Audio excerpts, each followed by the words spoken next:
Bonjour, pour les nouveaux arrivants, je me présente Sébastien, sportif, coach et entrepreneur. Et j'accueille Abdoulaye. Bonjour. Est-ce que tu peux te présenter? Moi c'est Bamba Abdoulaye, joueur du SCO d'Angers, footballeur professionnel et je suis ravi d'être là avec toi. Comment ça a commencé le foot en fait, quand tu étais plus jeune? C'était il y a longtemps. J'ai commencé un peu comme tout le monde, hein, avec la passion du foot. J'ai commencé à l'âge de 5-6 ans. Ouais. Voilà, moi j'ai grandi en Italie, donc je suis arrivé en Italie à l'âge de 3 ans, de Côte d'Ivoire. Ouais, ok. Et donc à l'âge de... Vu que j'ai joué tout le temps à la maison, 3 à 4 ans, j'ai joué tout le temps à la maison, apparemment j'ai cassé un peu tout. Ouais. Donc un jour mon père il a décidé de me mettre dans un club à côté de mon quartier et tout a commencé de là. Je pense qu'on a à peu près tous pareil, parce que moi quand j'étais plus jeune aussi, j'ai commencé à 12 ans, mais avant, je coupais les manches à balai de ma mère pour faire des nunchakus, donc elle avait voilà. plus de balai. Donc c'est un peu tous pareil un petit peu. T'as commencé à quel club du coup? T'étais sur... J'étais dans un club en Italie, hein, Ouais. il s'appelait Salus à l'époque. C'était un bon club, c'était juste pour que je ne casse pas des choses à la maison, donc j'allais là-bas et petit à petit mon père il a vu qu'il y avait quand même quelque chose. Et donc il a dit bah si t'aimes bien je vais faire une licence et tu vas commencer comme ça. Et, Ouais. et vu que la passion elle y était, donc j'ai continué justement. C'est une question que je me posais. Toi, la passion, tu l'as tout le temps eu dès le début ou c'est venu petit à petit? Moi, c'est venu... non, c'est venu... en fait, c'est en regardant les films. Ok. Les films Bruce Lee, Jackie Chan, c'était cette époque-là. Ah oui. Et puis moi, j'étais pas trop... c'était un peu compliqué à l'école. Donc c'était un peu compliqué. Tu sais, dans les années 70, hein, c'est ce que j'ai dit plusieurs fois, mais on était peu de métis. Donc du coup, moi, il y a eu Thierry qui était vietnamien et qui on a accroché et on était un peu la même couleur. Donc, et puis au fur et à mesure, c'est devenu une passion et puis beaucoup de facilité. Et puis ça m'a permis, moi, de prendre confiance en moi et surtout un peu de répondre aux petites agressions que j'avais avec les petits jeunes de l'époque. Mais c'était pas pour me défendre, c'était parce que j'étais passionné par ça en fait. Et puis j'avais des facilités moi. Ok. Ouais. Un peu comme toi, dans le foot, tu as commencé. Oui, moi je l'ai ressenti tout de suite. Hein. Et pourtant, physiquement, j'étais pas plus grand que les autres. Ouais. Mais c'est vrai que j'étais assez rapide et je voyais que j'aimais vraiment ça. J'aimais vraiment avoir tout le temps le ballon. Et comme je disais, c'est venu naturellement. Quand mon père il m'a parlé des licences, j'ai même pas discuté. J'ai dit t'attendais quoi? Ouais. J'attendais que ça moi. Et non, en tant que sportif, c'est vrai que tu le ressens. Et peut-être ça fait la différence entre ceux qui c'est venu tout doucement. Ouais, c'est ça. Moi je l'ai senti dès le premier jour. Ouais, c'est ça. En fait, on sent qu'on a des facilités plus que d'autres. On voit par rapport, de toute façon, c'est par rapport aux petits copains de l'époque. Hein. On voit bien que, moi, ce qui me concerne, c'était beaucoup plus souple, beaucoup plus rapide, beaucoup plus puissant. Donc, toi, ça devait être pareil. Donc, oui, on le ressent assez, rien que par rapport à mon frère, en fait. Oui. Deux opposés totales. Ah oui? Donc, non, ma mère nous avait mis au basket au départ. On leur donnait le ballon plutôt que de les dribbler. Donc, on a vite arrêté. Mais on sent bien la différence. C'est vrai que entre celui qui est passionné et celui qui a cette énergie de surpasser en fait en permanence, Oui. on voit bien. Je pense que on peut devenir sportif de haut niveau, même si on n'a pas forcément l'envie au départ. Oui. Mais des fois, on a déjà ça dans nous déjà. Oui. Donc les deux sont possibles. Ouais. L'esprit compétiteur aussi, l'envie de gagner. Ouais. Je pense que... c'est ça. Et toi, tu as quel poste au niveau du... Moi, je suis défenseur. Ouais. Plus jeune, j'ai commencé en tant que latéral droit. Et petit à petit, avec l'âge, je suis passé dans l'axe parce qu'on court moins. Donc aujourd'hui, je suis défenseur central. Ouais. Mais j'ai commencé en tant que latéral droit ou latéral gauche. J'étais assez polyvalent. Mais c'est ça, le sport, c'est comme dans tous les Enfin, moi, j'en rencontre plein. Hein. Tu sais, j'ai Gabriel Bordier pendant 2 ans, qui a fait les Jeux Olympiques, qui a le record mondial de marche athlétique, là. Ah oui. Mais en fait, c'est pareil, c'est des personnes qui ont ça dans le sang, en fait. C'est comme ça qu'on dit. Hein. Donc, mais après, entre vouloir et pouvoir, des fois, il y a un monde. Ah oui. C'est comment sûr. ça se passe. Donc, c'est vrai que après, c'est les parents qui doivent être derrière à nous pousser, à pousser. Enfin, je pense que ton père, toi, t'a poussé. C'était aussi la passion, parce que j'avais un père qui a, en Côte d'Ivoire, joué au foot, mais qui n'a pas forcément été pro. Donc je ressentais justement cette passion, cette envie que son fils puisse devenir peut-être un jour professionnel. Et c'est vrai qu'il m'a beaucoup aidé. Il m'a mis un peu de pression quand même. Ouais, bah, souvent, c'est ça. Mais la juste limite, oui. Ouais, juste, ouais, c'est ça. Il faut que ça soit juste, en fait. Ouais. Parce que je le vois, moi, dans d'autres sports, où moi, j'ai mon fils qui boxe, mais il fait aussi du basket. Et c'est vrai que l'ambiance entre le sport collectif et le sport individuel, même si nous, la boxe, c'est un sport individuel, mais à la fois collectif avec nos collègues de combat, surtout d'entraînement, c'est pas la même chose en fait, parce que les parents sont moins derrière nous que derrière les sports collectifs. Moi, je le vois bien, c'est compliqué, nous, quand je vois, moi, avec Thaïs, au niveau du basket, moi, j'ai un peu de mal avec les parents parce que ils veulent tout de suite que leur fils, ça soit des champions. Et en fait, ils oublient de les laisser vivre, en fait. Donc, c'est un peu ça, souvent, ce qui peut arriver. Alors que nous, dans le sport individuel, on a moins cet esprit-là.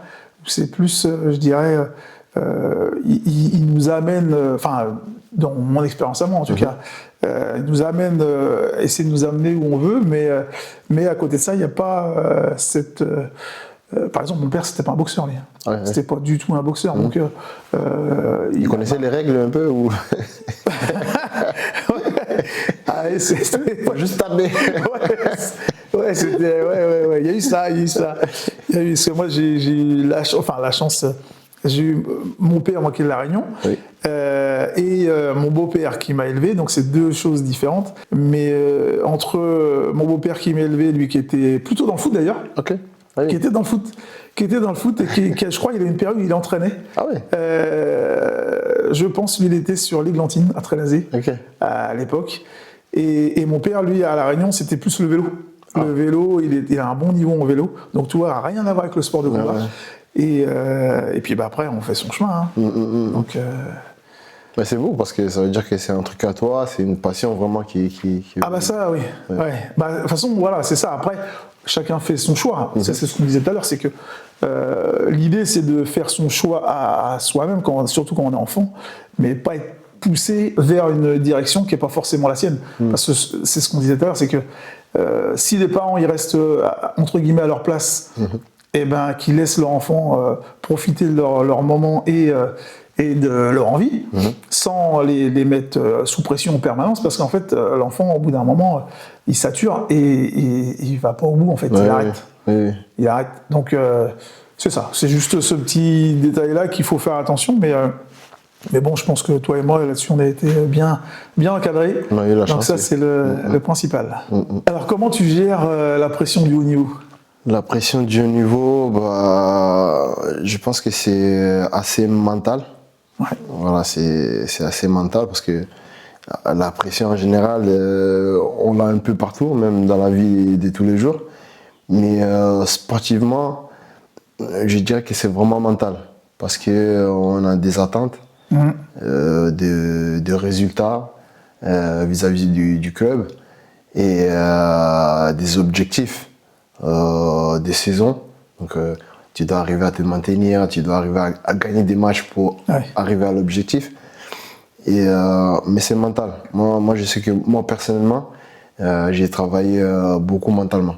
Parce que même cette pression de la concurrence, essayer de gagner ta place, justement, comme tu disais, le sport individuel et le sport collectif, c'est un peu différent parce qu'individuellement, tu essaies de te surpasser, tu me diras mieux que moi, individuellement, mais sauf que nous, bah, il y a cette sorte de concurrence avec nos coéquipiers, et que pourtant on est du même club, mais il y a cette concurrence justement pour aller jouer, être titulaire, et puis une fois que tu es titulaire, avoir à passer cette pression du match. Des fois, je te cache pas, sous des gros matchs, tu as quand même cette boule au ventre au début. Après, une fois que tu es sur le terrain, je sais pas, c'est un truc qui m'a peut-être marqué pendant ma carrière, c'est que tu as une sorte de pression avant le match, une boule au ventre des fois,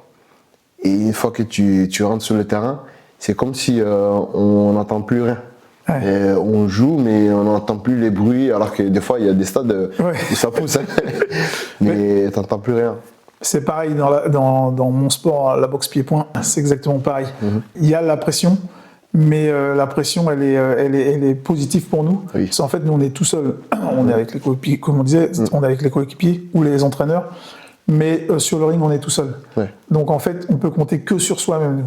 Donc la concurrence, c'est pas vraiment une concurrence, c'est plutôt qui va gagner entre lui et moi. C'est plus ça. Donc et comme tu dis, le stress on l'a, mais on essaie de le gérer, ce qui n'est pas forcément toujours évident. Mais ce qui est important, c'est qu'on arrive si on a plusieurs stress. Nous, on a le stress de savoir la date du combat, le stress de la préparation, le stress du départ, le stress de l'arrivée, le stress de la pesée, et après le stress sur le ring. Ou dans la chambre d'appel où on se prépare, on s'échauffe avant de monter sur le ring. Et après, une fois qu'on est sur le ring, après, comme tu disais, tout se déconnecte. Et là, on n'est que fixé sur l'objectif, c'est de gagner. Et même moi, ça m'arrivait, je me rappelais même plus de ce que j'avais fait. Ah oui. Non, j'étais obligé de regarder les vidéos pour savoir ce que j'ai fait. Parce qu'en fait, j'étais tellement concentré dans mon truc, j'entendais rien, je voyais rien, j'étais fixé sur la personne et je voyais plus que ça. Ah, ton âme, il sortait de ton corps. Il devait être à côté à me regarder. Je sais pas ce qu'il faisait, mais en tout cas. Ah, c'est incroyable ça. Et ça me le faisait à chaque fois. Moi, cette chose-là, pour moi, était quand même marquante, c'est que je me rappelais peu de ce que j'avais fait. C'était mal l'adrénaline, peut-être, ou. Adrénaline, concentration, je sais pas trop, mais en tout cas, moi c'était comme ça que je ressentais les choses. Et comme les mouvements, tu sais, c'est comme au foot, on apprend quand on est jeune, après on se perfectionne, et après ça devient des habitudes, ça devient des réflexes. Donc en fait, on calcule plus, on réfléchit plus, on actionne en fait. Et après, c'est le cerveau. Enfin moi, c'est ce que j'explique à mes élèves aussi, c'est que toute cette partie-là, elle est déjà acquise. Alors évidemment, on progresse toujours, mais après on se concentre sur ce qu'il peut faire sur une de mes attaques. Comment moi je peux le contrer, et ainsi de suite. Donc c'est différent, mais c'est tout autant intéressant. Et un moment qui t'a marqué, toi, dans ta carrière? Un moment qui m'a marqué, je te cache pas, il y en a eu plusieurs. Moi, je pourrais te dire quand j'étais jeune, parce que moi j'ai fait 10 ans de centre de formation à la Juve. C'est quand j'ai fait mon premier entraînement, parce que c'est des joueurs que tu vois tout le temps à la télé.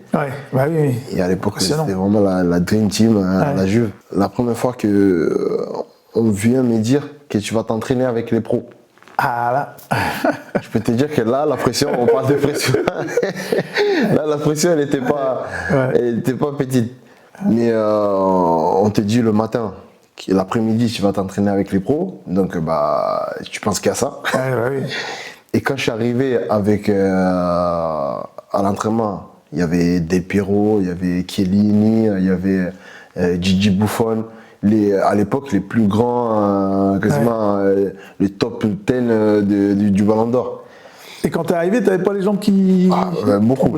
Mais sauf que, ce qui justement m'a marqué, ils te mettent à l'aise, mais vraiment, en fait, je me souviens Chiellini, il m'a pris directement dans ses bras, il m'a dit j'ai entendu parler de toi, t'inquiète pas, fais comme d'habitude. En fait, ils te mettent pas la pression, justement, ils essayent de te mettre à l'aise au maximum. Et ça m'avait marqué parce que tu t'es dit, en fait, tu les connais pas.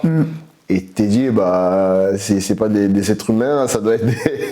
Justement, des fois, on voit pas ça. C'est qu'en fait, c'est des gens qui sont abordables, souvent, très souvent. Trop abordable. Surtout Chiellini, Buffon, Del Piero. c'était vraiment les patrons de l'équipe à l'époque. Et pourtant, c'est vraiment eux qui te mettent le plus à l'aise possible. Et ça m'avait marqué énormément. Parce que nous, avec les jeunes, c'était ce qu'on s'est posé comme question. Bah, ils doivent être un peu arrogants des fois. Ils doivent. Ouais. C'est des questions que tu te poses sans forcément les connaître. Mais une fois que tu les connais, bah, Ouais. c'est des Et il n'y a pas un match qui t'a marqué plus qu'un autre? Non, parce que moi, quand j'ai commencé à jouer, non, j'ai dit des conneries. Ce qui m'a marqué, c'est vrai, c'est là, ça me vient à l'esprit. Mon premier match en Ligue 2 et mon premier match en Ligue 1, c'était contre la même équipe et le même score. Ça, ouais. On joue contre, à l'époque, Evian Tonon Gaïa. Maintenant, ils ont fait faillite. Mais mon premier match en Ligue 2, on joue à Dijon et on gagne 4-1 à domicile. Bah, à Dijon, il y avait aussi Padovani. Padovani, Pado, ouais. Je l'ai eu en cours, lui, en compris aussi pendant un moment. Okay. Et il était parti à Dijon. Et j'avais été le voir à Dijon. Ah oui. Ouais. Ah bah j'ai joué avec lui. Bah, je pense qu'il jouait ce match-là. Et on fait une très belle saison. On monte direct. Parce que c'était une saison où la saison d'avant, ça s'était pas bien passé. Et donc, ils avaient pris un nouveau coach et 13 nouveaux joueurs. Donc, en fait, c'était vraiment pour recommencer des euros, une nouvelle équipe et tout. Donc, en fait, ça a bien pris. Ouais. Et on fait vraiment une très belle saison. On monte direct en Ligue 1. Et mon premier match en Ligue 1, ben, c'est contre Evian Tonon, mais c'était chez eux. Et on gagne 4-1. Et donc, ça c'est resté vraiment dans ma tête. C'est top, c'est comme ça. Du coup, tu as revu les mêmes joueurs? Bah, les mêmes joueurs, parce que c'était la saison d'après. Après, tu as toujours des nouveaux joueurs, vu que eux aussi ils étaient en Ligue 2, donc on était montés. Et donc, il y a le mercato pour des joueurs d'un niveau supérieur. Mais quasiment la plupart des joueurs, ouais, on les avait rencontrés. Bon, bah, ça c'est top ça. Comment tu gères, toi, quand tu as des fois des doutes, baisse de motivation ou doutes comment tu fais dans ces moments-là, toi?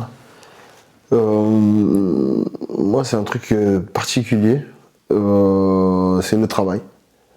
En fait, je suis un bosseur, mais c'est pas forcément des moments de doute, mais des moments peut-être de déception ou un moment que je joue moins, que je pense que c'est injuste. Bah, je vais bosser encore plus. Et souvent, ça m'a aidé parce que ça m'a aidé à reprendre ma place, tout simplement. Je ne me suis pas laissé abattre, mais justement, je suis allé chercher. Alors, ça, j'ai vu quand tu m'as contacté, justement. T'es bien au courant. C'est ça. Bon, on a mis en place des choses pour justement. Parce que je me rappelle à cette époque-là, tu jouais moins, mais il fallait que tu tiennes en forme. Et toi, ton but, c'était de tenir en forme et de prouver que tu avais ta place. Et je me rappelle de ça. Et ça, j'avais bien aimé parce que justement, tu n'as pas baissé les bras. Et c'est ça qui était intéressant. Et quand moi, je te poussais, bon, tu avais quand même des notions de boxe quand même parce que je l'ai vu. Donc ça a conforté et renforcé moi, ma préparation de ce que je voulais faire par rapport à toi.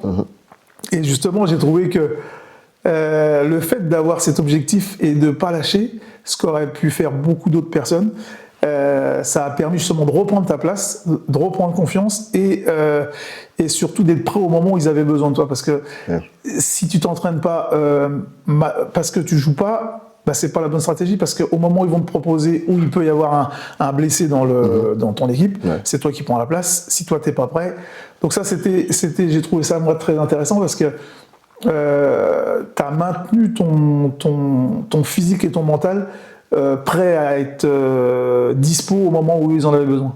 Et ça, je trouvais que c'était très fort par rapport à d'autres personnes qui auraient pu justement baisser les bras alors qu'il ne faut pas baisser les bras. Moi, je pense que c'est surtout le sport de haut niveau, c'est surtout mental aussi. Parce que où le corps n'arrive pas, ta tête elle peut t'aider à y arriver. Donc c'était surtout ça, C'était intéressant parce que tu avais cette partie mentale où quand je te préparais, moi, quand on tapait au sac, quand on mettait des gants, quand les choses comme ça, je voyais bien qu'il y avait de l'énergie et qui était prêt à être relâché. Donc c'était très très bien. Et avec toute cette énergie-là que tu as accumulée pendant toutes ces années et cette expérience, la suite, parce que tu es toujours encore en contrat, mais à un moment ou à un autre, il faut quand même réfléchir un petit peu à la suite parce qu'on ne peut pas performer tout le temps. À un moment, il faut savoir aussi soit laisser sa place et partir sur un autre projet. La suite, les projets. On peut dire que j'y suis. Hein. J'ai 35 ans, donc je suis plus vers la fin qu'au début. Mais t'essayes d'anticiper au maximum en faisant des formations. Moi, j'ai fait une formation en BPJEPS, activité de la forme. Je l'ai faite il y a 4 ou 5 ans. Dernièrement, j'ai fait une formation en management, marketing. J'essaie de diversifier un peu tout.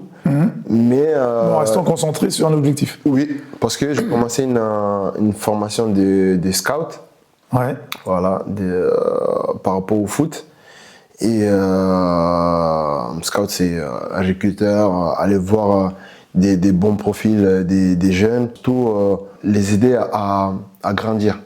Voilà, parce que nous, on a eu un parcours, on peut, sans être prétentieux, on peut les aider à arriver à se surpasser pour essayer de... Ça, c'est les connaissances et l'expérience qui fait ça. Parce que moi, je le vois aujourd'hui avec la 6e Dan. Aujourd'hui, moi, je suis de la transmission et j'ai une de mes élèves qui combattait ce week-end-là et à Paris. Et du coup, elle était sur une autre fédération parce qu'elle était partie sur Mayotte, Maëlys, que tu as dû voir. Et comme elle est gendarme, donc elle a été mutée à Mayotte et elle a combattu pour un autre club parce que du coup, elle n'est pas chez moi cette année. Et j'ai envie de continuer, donc ça, c'était intéressant. Mais elle m'a envoyé les vidéos pour voir ses combats et pour me demander ce que j'en pensais. Et aujourd'hui, c'est ça qui est intéressant. Parce que moi, mes élèves, aujourd'hui, je regarde, je leur donne des conseils sur ce que je vois, sur ce que je connais. Et on se met des codes. Et regarder, aller chercher le potentiel de chacun et de les amener à s'améliorer. Je trouve ça super intéressant, en fait. Moi c'est ce que je voudrais faire parce que moi, j'ai quand même 16 ans de compétition au plus haut niveau. Je suis sur ma 16e année. Donc je pense que quand même j'ai acquis un peu d'expérience pour pouvoir donner des conseils à des jeunes. Voilà, c'est là où ma tête a vraiment dit c'est ce que tu dois faire.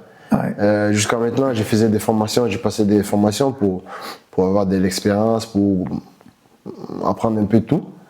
Mais cette formation-là, elle a vraiment... Je pense que c'est vraiment la mienne, quoi. Un petit conseil sur ça, si je peux te donner un petit conseil. Apprends à connaître tes élèves ou les gens que tu vas essayer de savoir un petit peu parce que c'est là où c'est intéressant parce que le fait de les connaître un peu, de connaître un petit peu leur parcours, sur l'observation, tu vas voir que tu as des petites clés, des petits moments, des mots, des choses qui font que ça te donne des ouvertures sur ce que toi tu peux leur amener parce que on peut pas repérer, coacher ou accompagner les gens sans les connaître. Donc c'est au fur et à mesure. Et toi, quand tu fais des repérages, je pense que de toute façon, tu auras sûrement leur palmarès avant. Mais discuter avec eux et voir un petit peu leur mental et leur passion, parce que c'est souvent ça, c'est souvent les passionnés qu'il faut aller chercher, parce qu'on voit bien la différence entre des gens qui sont passionnés et des gens qui font juste ça comme ça. Et quand on a des gens passionnés, là c'est intéressant parce que du coup, c'est pas la même approche et c'est pas la même... on a une autre sensation nous en tant que coach. C'est ça qui est intéressant. Moi j'aime bien. Moi j'aime beaucoup ça. C'est vrai qu'ils t'apprennent aussi, des fois ça va un peu loin, mais connaître aussi un peu l'entourage pour voir comment... dans quel environnement il est, justement pour savoir quel type de sensibilité il peut avoir. Et je pense que c'est important, comme tu as dit, c'est vrai, c'est de connaître aussi la personne, plus que le joueur, peut-être moi dans mon cas c'est footballeur, mais connaître la personne, quel type de personne il est, si c'est quelqu'un de bien ou voilà, si c'est un peu bizarre. Ouais. Mais De toute façon, après, voilà, c'est ça. Mais je sais aussi que ta femme a un restaurant. Oui. Enfin, vous avez un restaurant Oui. qui fonctionne bien, parce que j'y vais de temps en temps, Ouais. qui est très bon d'ailleurs. Donc, je sais aussi que tu as ça qui fonctionne. Moi, personnellement, dans ma vie, j'ai essayé d'utiliser toujours ma tête et essayer de bien utiliser mon argent. Ouais. Donc, c'est surtout dans l'immobilier, essayer d'avoir quand même des trucs pour l'après-carrière, parce que c'est vrai que l'après-carrière, c'est court. Hein. Plutôt, la carrière, elle est courte, Ouais. mais l'après-carrière arrive assez rapidement. Ouais, voilà. Et peut-être plus longue que la carrière. Ah ouais, certainement. Et donc, voilà, j'ai essayé d'anticiper par rapport à l'immobilier. Et le resto, c'est plutôt pour ma femme, c'est elle qui a ouvert. Et moi, j'essaie de l'accompagner au maximum, de lui donner de la force. Et après, moi, personnellement, j'essaie aussi d'avancer avec de l'immobilier pour être à l'abri après la carrière. Pour toi, qu'est-ce qui va être important de ce que tu as pu apprendre au niveau du sport de haut niveau par rapport à l'entrepreneuriat? Qu'est-ce qui peut faire la différence en étant ancien sportif sur l'entrepreneuriat? Moi, ce qui m'a aidé tout le temps, ça a été le partage, l'envie de réussir et de toujours me surpasser. Voilà, je pense que dans l'entrepreneuriat, c'est aussi trouver tout le temps des nouveaux objectifs. Et moi, ce qui m'a marqué aussi dans mon parcours, c'est cette envie de jamais lâcher, de connaître toujours de nouveaux steps et surtout le partage. Voilà, essayer de prendre un peu de chacun, voilà, pour amplier mes connaissances. Voilà. Ouais, mais c'est exactement ça, parce que moi, ça fait longtemps, ça fait plus de 20 ans que je fais l'entrepreneuriat maintenant, entre ma marque de chemise, entre la boisson, entre la société de coaching privé et le club. Le partage, c'est ce qui fait toute la différence. Donc, c'est très très bien parce que on reçoit des autres, mais il faut savoir donner aussi, parce que souvent les gens ils oublient de donner, surtout de remercier. Ça, malheureusement, c'est souvent comme ça. Et c'est vrai que ça, c'est une bonne valeur. Et la valeur du sportif, pour moi, est très importante parce que on est dans un milieu qui est dur. Ouais. Que ce soit dans le foot, que ce soit dans la boxe, que ce soit dans le vélo, que ce soit dans n'importe quoi. On a des moments qui sont pas faciles dans le sport. Et si on arrive à transposer ça après dans l'entrepreneuriat, je pense que c'est intéressant parce que on a déjà un mental qui est forgé déjà. Oui. C'est important parce que on a quand même un mental qui est quand même assez forgé. Et après, on a l'endurance du travail. Donc on sait, nous, ce que c'est que le travail, l'endurance, oui. Entre guillemets, souffrir, parce que le sport, c'est pas que du plaisir. Hein, parce que, en plus, j'ai oublié de le dire, c'est beaucoup de sacrifices. Et bien voilà. Parce que mon parcours, beaucoup de sacrifice familial, sacrifice des fois financier, sacrifice tout, parce qu'en fait, même amical, parce que je sais pas si soit c'était ça, mais moi j'ai passé plus de temps à m'entraîner qu'être avec mes copains. Ouais. Donc, et d'ailleurs, heureusement pour moi, parce que ça m'a permis d'aller où j'allais, mais je pense que c'est pareil, on passe moins de temps avec les potes, surtout quand on est enfant. On passe plus de temps à s'entraîner, toi sur le terrain et moi dans les salles de sport, enfin de boxe en particulier. Mais c'est vrai que c'est sacrifice. Et ça, on a cette mentalité d'avancer et de guerrier, entre guillemets, forgé. Ouais. Et après, c'est tout ça qui fait que on a une expérience. Après, l'entrepreneuriat, c'est deux mondes différents, mais qui sont quand même... moi, je dis qu'un bon entrepreneur, il doit s'entraîner comme un sportif de haut niveau. Oui. Et c'est quoi la particularité ? Souvent, l'entrepreneur, il a souvent la tête, mais pas le corps. Donc, quand la tête lâche, si le corps lâche, enfin, s'il n'y a pas de corps, du coup, résultat des courses, burn-out et tout ce qu'on connaît. Hein. Donc, je pense enfin, c'est pas que je pense, c'est ce que j'ai. Moi, j'ai 35 chefs d'entreprise par semaine. Oui. Et moi, je forge à la fois le mental et le physique. Mais les deux, c'est deux vases communicants, dans un sens ou dans l'autre. C'est lié, ouais. C'est lié, parce que t'as beau être le plus fort mentalement, si derrière, t'as pas ce physique qui va te maintenir en forme et qui va te maintenir sur ta position de chef d'entreprise, sur tout ce que tu as à dégager physiquement et mentalement, c'est compliqué si tu n'as pas ça. Et je pense que d'avoir une carrière de sportif avant, ou même pendant, parce que des fois on fait les deux, et ben, je trouve que c'est intéressant. Donc je trouve que c'est un plus par rapport à des gens qui montent des sociétés et qui n'ont pas ce côté sportif. Mais de plus en plus, je ne sais pas si tu as vu, mais les chefs d'entreprise se mettent au sport. Très souvent, bon, on m'appelle souvent pour ça, mais il n'y a pas que moi. Mais c'est vrai que je pense qu'aujourd'hui, faire du sport, en plus d'être chef d'entreprise, c'est hyper important, rien que pour son équilibre. Ok, oui. Oui. Bah, déjà, même par rapport à ton corps, c'est très important. C'est ça, parce que on oublie aussi, c'est que quand on a été sportif longtemps, les articulations, les blessures, ça va avec. Oui. Donc, il faut entretenir. Alors, est-ce que tu as été accompagné, est-ce qu'on t'a conseillé au début de ta carrière, parce que évidemment le départ, je te parle pas quand on était plus jeune, et je te parle au moment où tu as passé amateur à pro. Est-ce que dans ça, tu as eu une formation ou des conseils pour l'après? Est-ce que tu es accompagné là-dessus? Moi, à l'époque, conseiller, non, parce que c'était peut-être une période où on ne donnait pas vraiment forcément des conseils là-dessus. Ouais. Mais je sais que les plus jeunes, ils sont vraiment accompagnés là-dessus, sensibilisés pour l'après-carrière. Moi, ça a été assez naturel. C'était assez naturel, pas forcément très tôt. Mais, donc aujourd'hui, plus qu'avant? Aujourd'hui, beaucoup plus qu'avant. Beaucoup plus qu'avant. On essaye d'anticiper par rapport aux jeunes. Parce que je ne sais pas dans les autres sports, mais dans le foot en général, l'après-carrière, pour certains, c'est vraiment dur.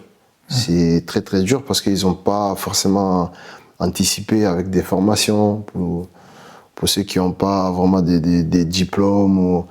Et c'est vrai que si tu n'as pas eu des conseillers pour peut-être investir dans l'immobilier ou dans d'autres choses, souvent il y a beaucoup de footballeurs qui financièrement, c'est vraiment dur.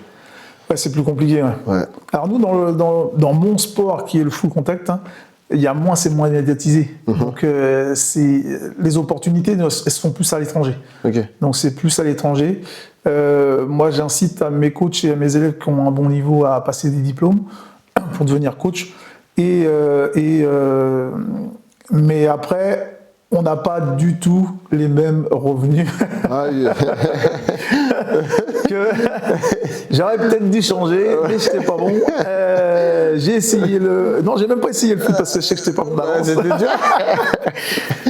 J'ai essayé le basket, je n'étais pas bon non plus. Donc je suis resté sur le sport de combat, c'était plus facile pour moi.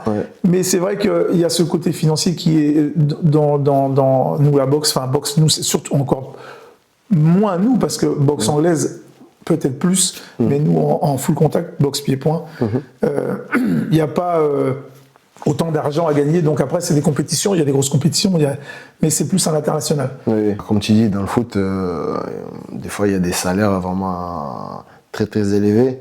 Mais c'est bien qu'il y ait des personnes qui conseillent maintenant, parce que ils ont vu que le chiffre a commencé à grimper.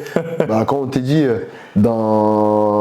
parmi les footballeurs professionnels, il y a au moins 60% des joueurs pros qui, après leur carrière, ils sont ruinés. Ça, c'est des chiffres qui te mettent en alerte. Donc, en fait, il y a une entreprise qui défend la loi des joueurs et qui s'appelle l'UNFP, qui sensibilise déjà là-dessus et qui aide à passer des formations, à faire un peu de tout. Mais ça, c'est bien parce que que ça soit dans n'importe quel sport. Donc on sait très bien, pertinemment, que la carrière elle va durer un certain temps. Oui. Donc, en général, ça dure une dizaine d'années. Bah, à haut niveau, oui. Donc, ce qui est important, c'est surtout l'après. Donc, si tu le prépares pas ou si on t'a pas conseillé, c'est vrai que c'est compliqué, c'est moins fun en fait. Oui, Donc, surtout si tu attends de finir. alors, Formé. c'est ça. Alors, l'erreur que moi j'ai pu voir sur certains, c'est ça, c'est qu'ils attendent avant de mettre des choses en place. Donc ça, pour moi, c'est quand même une erreur. Après, est-ce qu'ils sont conseillés ou pas conseillés, je sais pas. Mais moi, le conseil que je peux donner, c'est à un moment donné, il faut aussi savoir un petit peu. Alors, c'est souvent l'entourage ou l'agent, ou je sais pas trop, mais quelqu'un qui dit bon voilà, à un moment il faut qu'on regarde un petit peu ce qu'on peut acheter ou ce qu'on peut investir ou plein de choses quoi. Mais faut y penser, faut vraiment y penser. Après, des fois c'est pas forcément investir tout de suite, mais déjà pour ceux qui ont pas forcément des diplômes, t'es formé pour justement pour l'après carrière et puis. Alors, il faut savoir que ici en France, il faut des diplômes. Ça, il faut des diplômes. Ouais. Donc ça, c'est impératif. Autrement, ça va être compliqué. Sur l'international, moi, je l'ai vu sur les États-Unis. Je suis parti sur 2 mois et demi à me préparer à Miami. Et on m'avait proposé des choses là-bas. Et j'avais pas encore ces diplômes-là à l'époque. Okay. Enfin, j'en avais, mais pas le DES que j'ai aujourd'hui, ni la 6e dan que j'ai aujourd'hui. Mais déjà, avant ça, on me proposait des choses déjà hyper intéressantes. Donc, qu'on m'aurait jamais proposé ici. Donc, voilà, après, ça dépend ce qu'on veut, ça dépend si on veut rester, ça dépend si on veut s'expatrier, ça dépend de plein de choses en fait.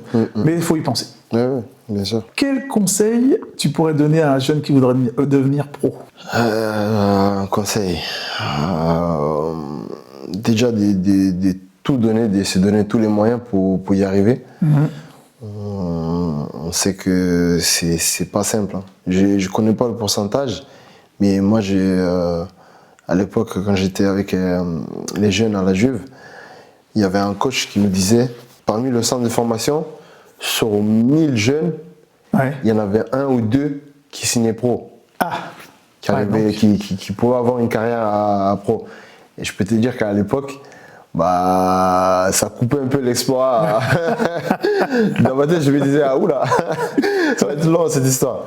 Non, mais c'est donner les moyens, parce que malgré cette phrase-là, ça ne m'a pas empêché de tout donner pour y arriver, justement, comme on disait, de faire des sacrifices.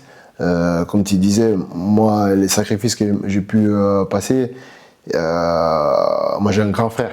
Donc, on avait. Moi, j'ai pas de grand frère, j'ai un petit frère et des sœurs. Moi, à l'époque, on avait quasiment les mêmes amis en commun. Et donc, tu peux savoir, les week-ends et tout ça, ça sortait. Et moi, je sortais pas parce que il y avait le match. Et, en fait, j'étais déjà focus sur ce que je voulais faire. Après, je dis pas que je sortais jamais, mais la plupart des fois, j'ai resté tranquille chez moi. Donc, c'est donner. J'ai pas vraiment beaucoup de conseils, mais c'est donner les moyens. Vraiment dans sa tête, déjà vivre de sa passion. Si tu sais déjà ce que tu veux faire, voilà, c'est donner tous les moyens pour y arriver. Oui, c'est ça, parce que moi j'ai des jeunes qui me demandent des fois justement, Sébastien, qu'est-ce que tu en penses ? Est-ce que tu penses que je peux faire la compétition ? Est-ce que tu penses que je peux progresser ? Oui, effectivement. Alors t'en as qui ont des facilités plus que d'autres. Oui. Donc, mais que ça soit quelqu'un qui a du mal ou quelqu'un qui est déjà bon ou qui va devenir bon, faut aider les personnes. Moi, je mets pas de différence quand j'entraîne, que ce soit les débutants, les compétiteurs ou les confirmés. Ouais, j'ai bien vu. Mais t'as bien vu.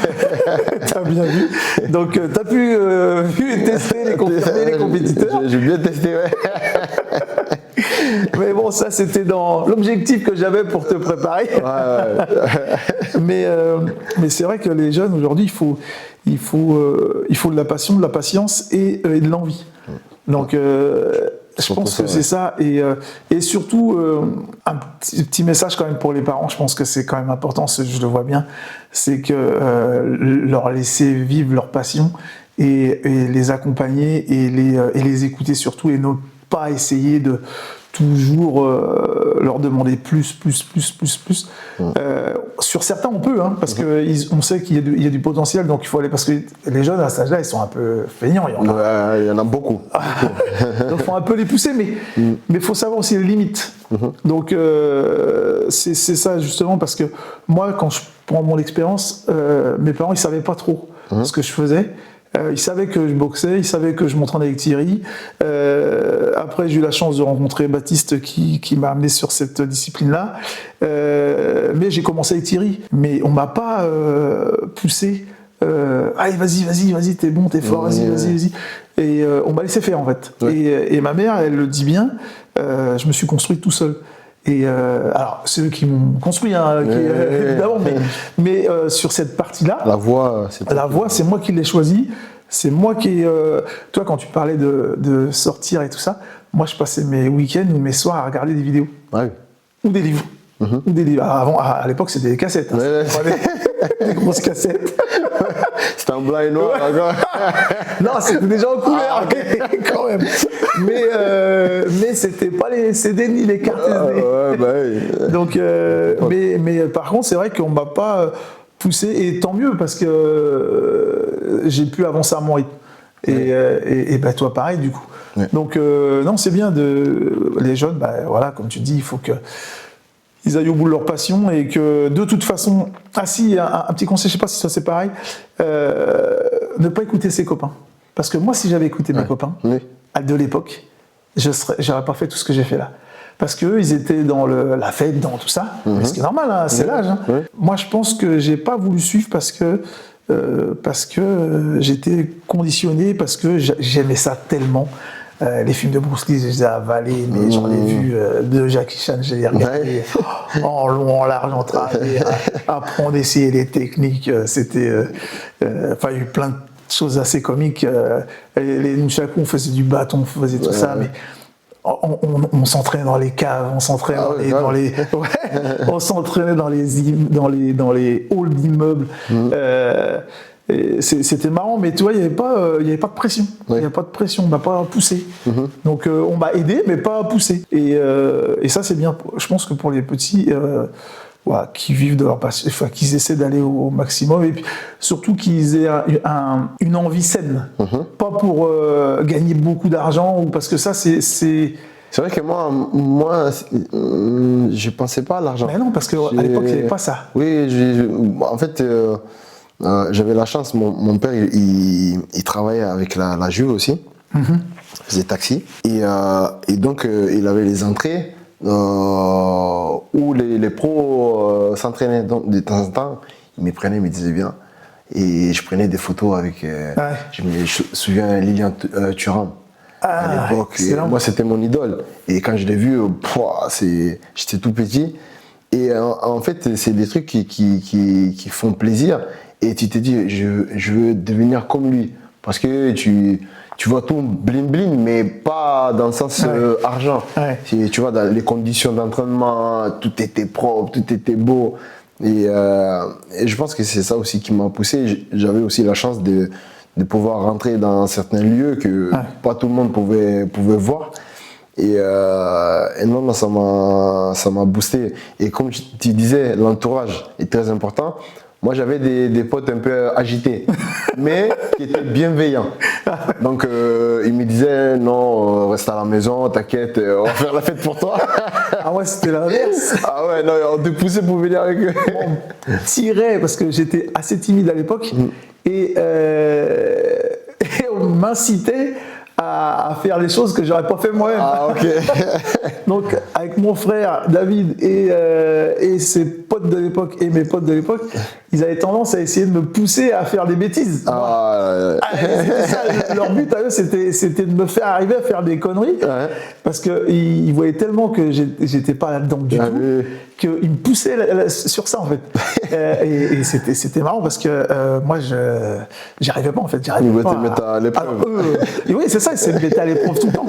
Donc c'était marrant, mais après voilà, chacun est différent, et voilà, il faut laisser les gens s'exprimer bien sûr, le mieux possible pour qu'ils puissent avancer comme ils ont envie. Surtout sainement. Sainement, très important ça, très, très important. Alors c'était quoi la définition pour toi, la réussite à l'époque, et maintenant? À l'époque. Après, j'ai dit, moi, je pensais pas forcément à argent, mais c'est vrai que quand tu es petit, tu te dis, bah, quand tu as réussi, c'est parce que tu as le Gamos, le Ferrari, tu as la maison qui va avec. Ouais. Et entre guillemets, c'était ça la définition de la réussite. Un jour, quand je vais être pro, que j'ai tout ça, ça y est, j'ai mettre ma mère à l'abri et tout ça. Et après, aujourd'hui, tu y es. Ouais. Et tu y es bien. La réussite, c'est surtout la famille. Quand tu vois que ton entourage, parce qu'on parle toujours d'entourage, et pour moi, c'est ce qui fait vraiment la vraie différence. Parce qu'il y a des joueurs qui ont fort potentiel, mais l'entourage n'est pas sain. Et donc, ça va un peu à gauche, à droite. Ouais. Mais quand ton entourage est bien,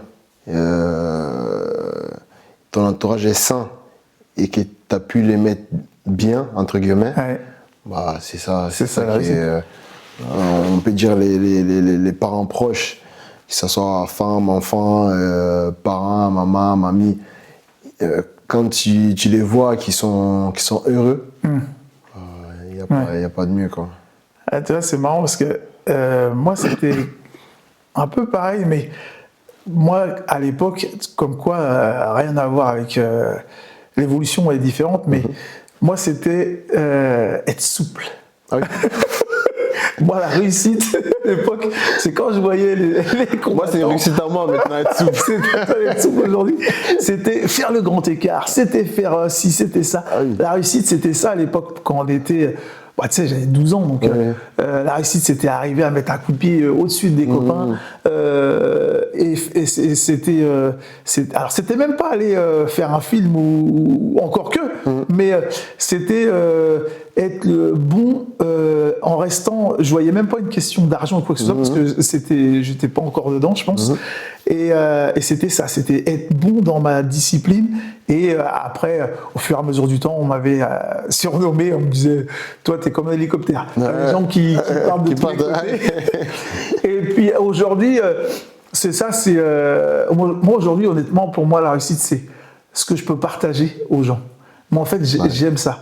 J'aime partager. C'est évidemment bien gagner sa vie, hein, ça c'est sûr, mais c'est partager, c'est observer, donner les meilleurs conseils que je peux donner par rapport à mon expérience à moi, et que les gens soient contents de ce que je leur apporte, que ce soit mentalement ou physiquement, et que mes enfants et ma femme et mes parents soient fiers de ce que j'ai fait et que ce que j'ai fait est vraiment voilà, c'est plus ouais, comme tu dis, c'est famille, c'est plus famille, c'est plus amis, important, parce que du coup le temps que je passais à l'entraînement, bah, on a moins de copains, on a moins de choses, on voit moins, mais les amis d'aujourd'hui, c'est souvent ceux qui étaient là au départ, et des fois ceux qui arrivent comme ça par hasard, avec qui on n'accroche pas forcément au départ, et qui en fait après deviennent vraiment des gens autour de toi et qui t'entourent bien, parce que c'est ce que tu disais, c'est le côté honnêteté, sincérité et respect. Et ça, pour moi, c'est important, pour toi aussi d'ailleurs. Et donc voilà, et ben, c'était parfait, c'était vraiment, Abdoulaye, top. Ça m'a fait plaisir de t'avoir parce qu'on a pu échanger des choses par rapport à nos expériences respectives. Donc ça, c'est sympa. Donc je te remercie. Merci à toi. Et bonne continuation encore, c'est encore plein de choses à faire. Et puis voilà. À bientôt. À bientôt.